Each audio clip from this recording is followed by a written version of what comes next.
मेरो शब्दमा भावुकता भए तापनि अर्थ गहिरेर बुझ्दा अत्यन्त खुसी छिपेको छ। परम पूज्य गुरुदेव बालयोगी आदित्य। परम पूज्य गुरुदेवले यो अभिव्यक्ति केही समय अगाडि आफ्ना लेखनीद्वारा अभिव्यक्त हुने शब्दहरूको अन्तमा दिनुभएको थियो। उहाँले आफ्नो परिचय यस शब्दद्वारा दिनुभएको छ।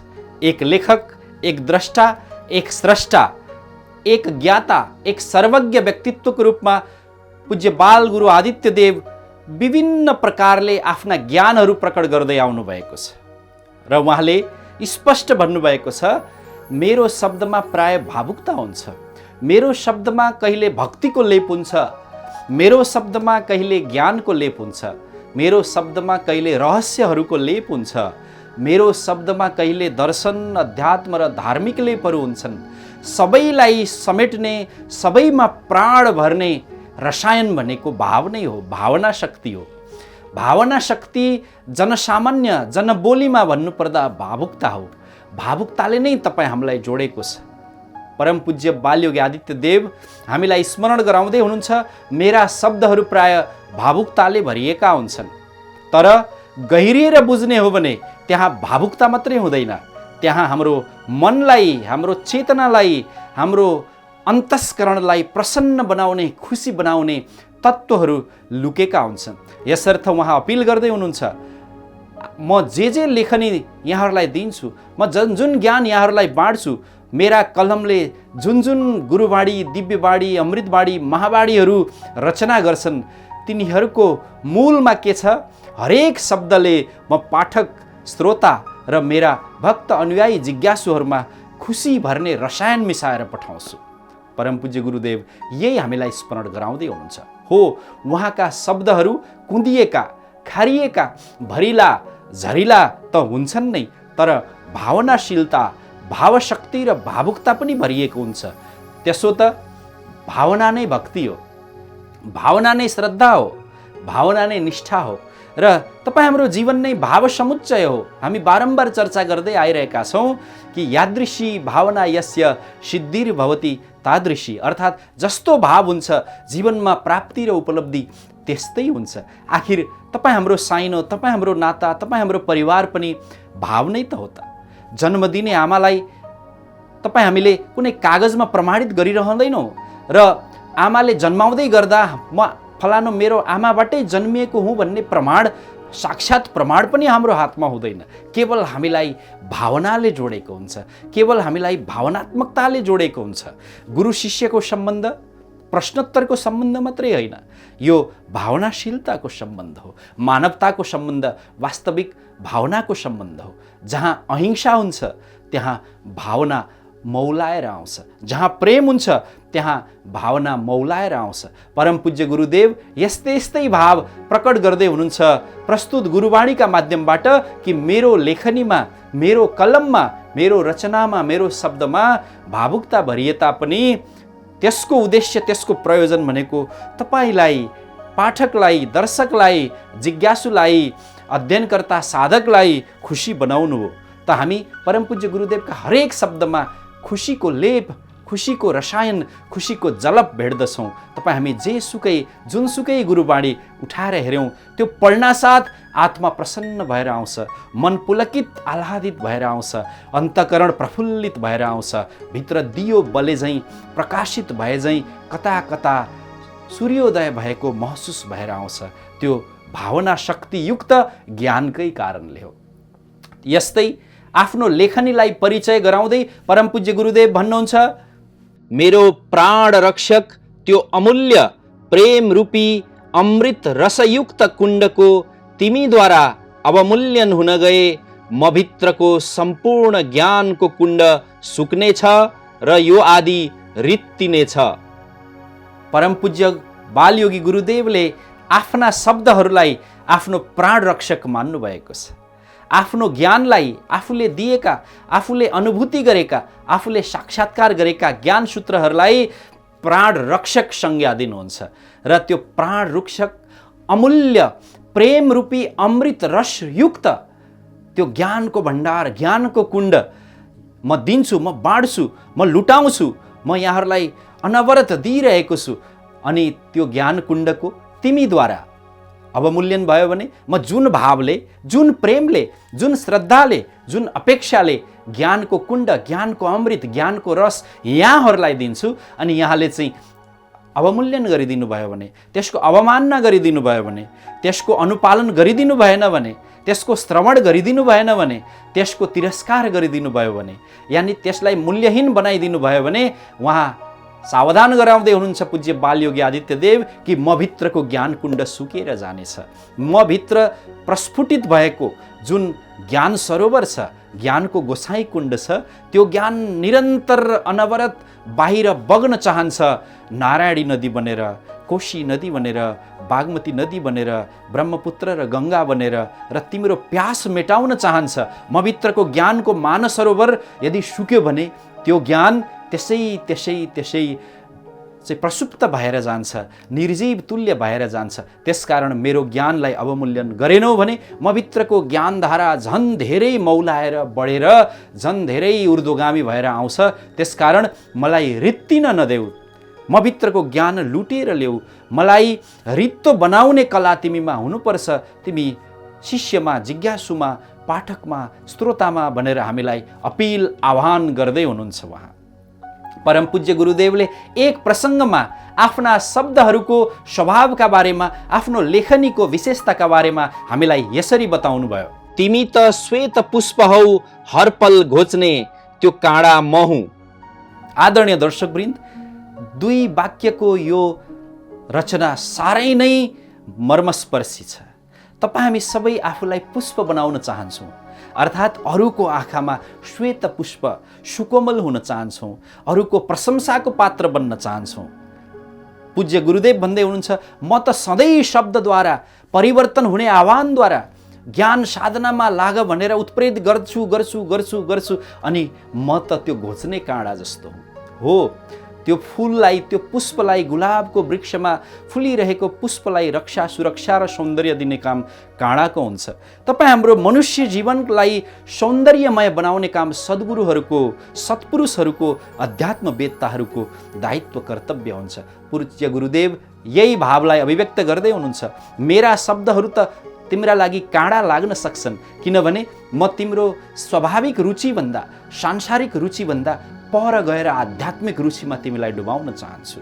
यी सामान्य भौतिक दैनिक जीवनका सरसामान सामग्री सरजाम जुटाउन भन्दा आध्यात्मिक जीवनको मोक्षको कामना लक्ष्य राख्न प्रेरित गर्छु र साधनमा मात्रै डुब्नुभन्दा साधनामा लाग्नलाई उत्प्रेरित गर्छु। म केवल शिक्षा र सिकाइमा मात्रै केन्द्रित हुनुभन्दा म यहाँलाई ज्ञानमा डुब्न अनुरोध गर्छु। म सानो एउटा धारामा नुहाउन होइन, ज्ञानको महान सरोवरमा नुहाउन प्रेरित गर्छु। त्यसकारण तिमीलाई मेरा शब्दहरू काँडा लाग्न सक्छन्, मेरो भाव काँडा जस्तो घोच्ने लाग्न सक्छ, तर त्यसैमा कल्याण छ। किनभने यो मैले लामो साधना, गहिरो साधनाद्वारा अनुभूति गरेको हुँ भनेर पूज्य गुरुदेवले प्रस्तुत गुरुवाणीमा आफ्नो आशय व्यक्त गर्दै हुनुहुन्छ। एक अर्को प्रसङ्गमा पूज्य गुरुदेवले प्रदान गर्नुभएको गुरुवाणी यस प्रकार छ। म हाँस्छु बस तिम्रा लागि, म रुन्छु बस मेरा लागि, किनकि तिम्रा हर कष्ट पिउँदा पिउँदै जिउनै भुले। म हाँस्छु बस तिम्रा लागि, म रुन्छु बस मेरा लागि। यो वाक्यलाई बारम्बार मनन गरेर हेरौँ। एक 12 वर्षको कायामा रहनुहुने, सधैँ तपस्यामा तल्लीन रहनुहुने, नेपाल भूमिमै जन्मनु भएका बालयोगी आदित्यज्यूको हो, जसले भन्दै हुनुहुन्छ, म हाँस्छु बस तिम्रा लागि, म रुन्छु बस मेरा लागि। आत्मवत् सर्वभूतेषु, अर्थात् आफ्नो आत्मालाई जुन रूपमा म हेर्छु, तिम्रो आत्मा, सबैको आत्मा, सम्पूर्ण जीवात्मालाई म सोही रूपमा हेर्छु। यदि म रुन्छु, त्यो मेरो लागि रुन्छु, तर म हाँस्छु तिम्रो लागि। अर्थात् म कसैको पनि आत्मालाई दुखी देख्न चाहन्न, प्रताडित गर्न चाहन्न, कसैको पनि आत्मालाई दुखी भएर बसेको देख्न चाहन्न। यो भाव प्रस्तुत उद्गारमा समेटिएको छ। आफ्ना लागि रुने, अरूका लागि हाँस्ने हो। तपाईँ हाम्रो जीवनमा पनि यो प्रवृत्ति स्थापित हुने हो भने जीवन साँच्चै शानदार हुन्छ। भनिन्छ वास्तवमा अध्यात्म सूत्र के हो जीवनको? आफ्ना लागि कठोर, अरूका लागि उदार। आफ्ना लागि कठोर, आफू कठोर भएर बरु आफ्ना इच्छाहरूलाई, आफ्नो चाहनालाई, आफ्ना मनोकामनाहरूलाई दबाएर, कुल्चिएर, तिनीहरूलाई निमोड दिएर अरूका लागि, अरूलाई हाँसो बाँड्न सक्नु नै वास्तविक त्याग हो। यो त्यागको, साधनाको, अध्यात्मको महान सूत्र हो। आफूप्रति कठोर भएर अरूका लागि उदारता प्रस्तुत गर्ने, अर्थात् अरूको लागि हाँस्ने। म हाँस्छु बस तिम्रा लागि, म रुन्छु बस मेरा लागि। र अगाडि परमपूज्य बालयोगी आदित्यदेव भन्दै हुनुहुन्छ कि किनकि म तिम्रा हर कष्ट पिउँदा पिउँदै जिउनै भुलेँ। आजभोलि कष्ट, दुःख, पीडा कोसँग छैन? तपाईँ हामी दुःखको ठुलो कुम्लो बोकेर हिँडिरहेका छौँ। चाहे त्यो सत्ता, धन, दौलत, शयल, सुखमा बस्ने व्यक्ति होस्, चाहे ज्यालादारी दैनिक मजदुरी गरेर दिनै पछि कमाएर या मागेर गुजारा गर्ने व्यक्ति होस्। हाम्रो जीवनमा आफ्नो आफ्नो किसिमको दुःख छ। चाहे विकसित समाजमा होस्, त्यहाँ विकसित समाजका उन्नत किसिमका दुःखहरू छन्। जहाँ कमसल किसिमको विकासशील र विकसित समाज हो, त्यहाँ त्यही किसिमका दुःखहरू छन्। सर्वम दुःखम हो, दुःख छ। तपाईँ हाम्रो जीवनमा दुःख अवश्य छ, अनि त्यो दुःख उसलाई अनुभूति हुन्छ, उसलाई उजागर हुन्छ, उसले स्पष्ट अनुभूति गर्छ जो आध्यात्मिक उचाइमा रहन्छ। तपाईँ हामी आध्यात्मिक उचाइमा नरहँदा कहिलेकाहीँ हामी अरूको दुःख बुझिरहेका हुँदैनौँ। परम पूज्य बाल योगी गुरुदेव एक आध्यात्मिक उचाइमा निरन्तर ध्यान साधना तपस्यामा रहनुहुने हुनाले हाम्रो दुःख, कष्ट, पीडा, हामी भित्रको व्यथा व्याकुलता उहाँलाई स्पष्ट भने तापनि, नभने तापनि, प्रकट गरे तापनि, नगरे तापनि उहाँलाई बोध हुन्छ, थाहा हुन्छ। अनि त्यो हरेकको दुःख कष्ट गरिदिनका लागि प्रार्थना गर्ने हो कि साधना गर्ने हो कि कुनै पुकारा गर्ने हो कि कुनै उपाय गर्ने हो कि त्यो गर्दाखेरि मैले त जिउनै भुले भन्नुहुन्छ। र त्यसै पनि हामी हाम्रा अग्रजहरूको नजिकमा जाँदा, तपाईँ हाम्रा गुरुहरूको नजिकमा जाँदा, भगवानको नजिकमा जाँदा जहिले पनि दुःखकै पुकारा गर्छौँ। भनिन्छ यसको अर्को अर्थ त नलागोस्, तपाईँ हामी माग्नेहरू मन्दिर बाहिर बसेर माग्छौँ रे, र अलिक स्ट्यान्डर्ड र भिआइपी माग्नेहरू मन्दिर भित्र पसेर माग्छौँ रे। हे भगवान मेरो मुनाफा गराइदेऊ, हे भगवान मेरो कर चुक्ता गराइदेऊ, हे भगवान मेरा यी व्यवसाय, उद्योग, व्यापार, मुनाफाका बाधाहरूलाई रोकिदियो। आखिर हामी के माग्छौँ? मन्दिरमा पनि माग्छौँ। जबसम्म हामीमा माग्ने प्रवृत्ति हुन्छ हामी दुःखमै हुन्छौँ। अन्ततः हामीले माग्ने त दुःखकै निवारण हो नि त। यसर्थ पूज्य बालयोगी आदित्यदेव भन्दै हुनुहुन्छ कि यस्ता दुःखहरू मलाई अनुभूति हुन्छ र दुःख पिउँदा पिउँदै म जिउनै भुलेँ। आफ्ना बारेमा, आफ्नो व्यक्तित्व, कृतित्व, आफूभित्रको अन्तर्भावका बारेमा परम पूज्य बालयोगी आदित्यदेव यदा कदा प्रस्तुत हुने गर्नुहुन्छ।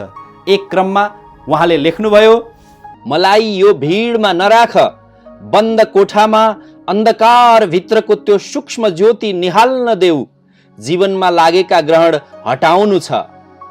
परम पूज्य बालयोगी आदित्यज्यूको यस पटकको लेखन अलिक भिन्न किसिमको छ।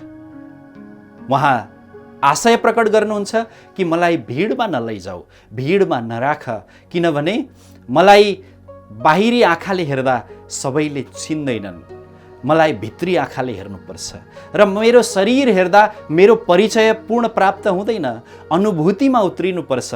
यसर्थ मलाई बन्द कोठामा राख, म ध्यानमा, साधनामा, म भित्र लागेको ग्रहण हटाउन म डुब्न सकूँ भनेर निरन्तर पुकारा गर्नुहुन्छ। हो आदरणीय दर्शकवृन्द, यतिखेर परम पूज्य बालयोगी आदित्यदेव कठिन तपस्यामै हुनुहुन्छ, साधनामै हुनुहुन्छ। तपाईँ हामीलाई विश्वास गर्न कठिन हुने किसिमका उच्च कोटिका साधनाहरूमा, तपस्याहरूमा उहाँ लीन हुनुहुन्छ। विशेष किसिमको यो विघ्नको बेलामा यी विघ्नका काँडाहरूलाई हटाउन, अहिलेको महामारीको दुष्प्रभावहरूलाई कम गर्न भित्रै अन्तर्हृदयदेखि उहाँ साधनाको उपक्रममा हुनुहुन्छ। तपाईँ हामी धेरैले उहाँको साधना सफल होस्, सिद्ध होस् भन्ने प्रार्थना पनि गरिरहेका हुन्छौँ। तथापि उहाँ आह्वान गर्नुहुन्छ, भन्नुहुन्छ मलाई मभित्रको ज्योति अझै प्रज्वलित गर्न देऊ, निहाल्न देऊ, मलाई एकान्त देऊ, मलाई एकान्तवास देऊ, मलाई अज्ञातवास देऊ। र उहाँ भन्नुहुन्छ म भित्रका पहिले ग्रहणहरूलाई हटाउनेछु, त्यसपछि अरूको जीवनमा लागेका ग्रहणहरूलाई हटाउनेछु। रहस्यात्मक, प्रतिबिम्बात्मक र केही लाक्षणिक किसिमका गुरुवाणीहरू आज हामीले यहाँहरूको बिचमा प्रस्तुत गऱ्यौँ। यदाकदा परमपूज्य गुरुदेव आफ्नो बारेमा यस्तै यस्तै भाव अभिव्यक्तिका साथ प्रकट हुने गर्नुहुन्छ। उहाँले प्रकट गर्नुभएका अन्तर्भावहरूलाई आगामी कार्यक्रमहरूमा हामी समेट्दै जानेछौँ र साथसाथै आगामी कार्यक्रमहरूमा हामी अत्यन्त व्यवहारिक, उपयोगी र अमृतमय गुरुवाणीद्वारा यहाँहरूलाई रसपान गराउनेछौँ। आजको कार्यक्रमको अन्तमा हामी आइसकेका छौँ। आदरणीय दर्शकवृन्द, यो महामारीको बेलामा सावधान रहौँ, स्वस्थ रहौँ, रोग प्रतिरोधात्मक क्षमतालाई जीवन्त राखौँ, भित्रैदेखि आफ्नो स्वास्थ्यलाई सबल राखौँ, नियमित योग ध्यान प्राणायाम गर्दै रहौँ। सकारात्मक सोच सबभन्दा ठुलो औषधि हो, सबभन्दा ठुलो जीवनी शक्ति हो। यसलाई जीवनको एक अभिन्न आयाम बनाऊ। यिनै अपिलका साथ आजको कार्यक्रमबाट हामी बिदा माग्छौँ। ओम आदि।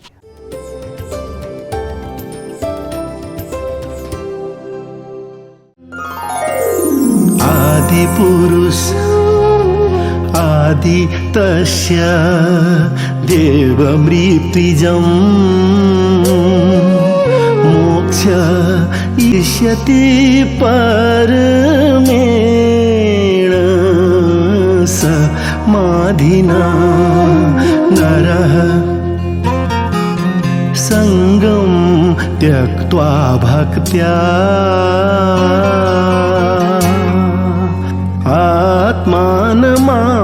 आत्मानमादित्यमीक्षते।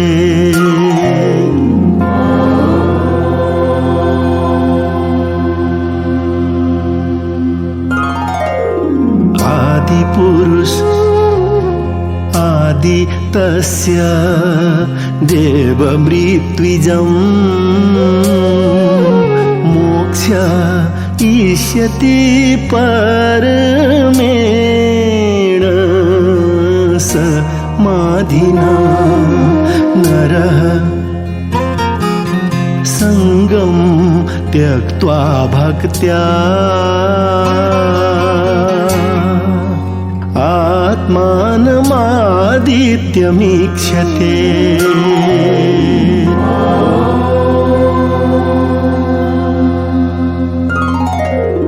आदिपुरुष आदि तस्य देवमृत्युजं मोक्ष इष्यति परमेण समाधिना नरः संगं त्यक्त्वा भक्त्या आत्मानमादित्यमीक्षते।